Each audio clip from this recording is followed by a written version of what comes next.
This is Sherlock Holmes and Moriarty's Web, the cooperative board game where you play as Sherlock Holmes and his friends, who are all working together to try and trace all the crimes in London back to the wicked Professor Moriarty. I'm Lucille Keifer, the game designer, and I'm gonna show you how to play. Obviously, Moriarty is behind all the crimes in London. You just have to prove it. And the way you're gonna do that is by building this big evidence board, linking pieces of evidence together by matching patterns, and building chains with Moriarty at one end and a crime at the other. And you win when you've solved all the crimes on the table, and Moriarty wins when he gets all his crimes out on the table. Once you've got all the different kinds of cards and tiles sorted, you put down a crime and a clue for each player. So we don't know how our clues fit together yet, but we're going to. The first thing you do on your turn is add a new piece of evidence to your case. Take 2 tiles off the top of one of the piles. I get to pick which of these 2 I want, and I'm gonna go with this one because it has black around the edges, so I know it's gonna connect to Moriarty, which makes it better. I don't really need these patterns. It's very important to get Moriarty at the scene of the crime. Your character can only see a little bit of the case at once, so remember they can only connect evidence to the tile that they're sitting on. So I can't connect this up to Moriarty right away.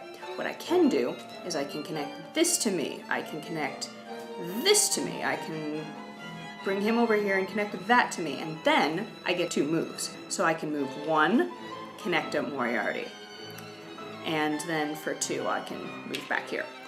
And this is probably a good time to go into each character's special abilities. Since Sherlock is the only character with a huge uber view of the whole case, he gets unlimited moves on his turn, not just 2. So he can think of the whole board as one big puzzle. Don't think of the tiles as spaces, think of them as roads. When you move, you go from one tile to any other tile so long as they're connected. Lestrade jumps to conclusions, so he's the only character who can jump to a tile he's not connected to, which is actually a pretty good way to add things into the case. He found a clue! He's not exactly sure how he found it, but it's his clue. Irene is sneaky. She gets inside information, so before she picks her evidence, she gets to peek at the top of all of the stacks, which is very useful. Mrs. Hudson takes care of everyone, so on her turn she gets to pick one character to help out, and then she uses their power for the rest of her turn. So she can spend one turn playing like Irene, the next turn playing like Sherlock, because what she's doing is making everybody twice as effective. We'll come back to how Watson and Mycroft's powers work, because to understand them, first you have to understand Moriarty. Building up your case is actually pretty simple. On your turn, you add a new piece of evidence, you move around, you connect things up.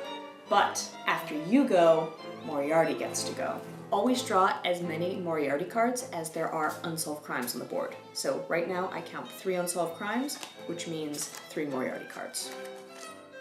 Moriarty can make himself more powerful by adding new crimes to the board, but mostly what he does is kidnap important witnesses and steal important clues. So you've got these 2 lovely solved crimes, but Moriarty goes and kidnaps the chambermaid, and he steals the hookah, the lady shoe, or the cracked glasses. When Moriarty steals a piece of evidence, goes back to the bottom of the pile it came from.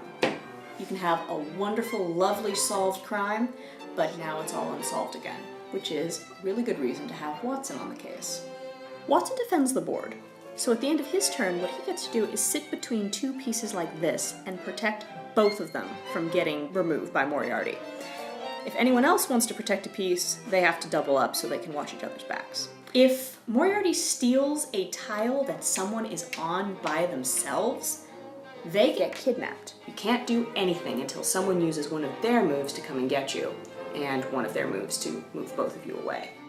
Mycroft knows about things before they actually happen, so for his ability, he gets to see his Moriarty cards at the beginning of the turn, not at the end. Then, if he solves any crimes during his turn, he gets to decide which Moriarty actions to prevent.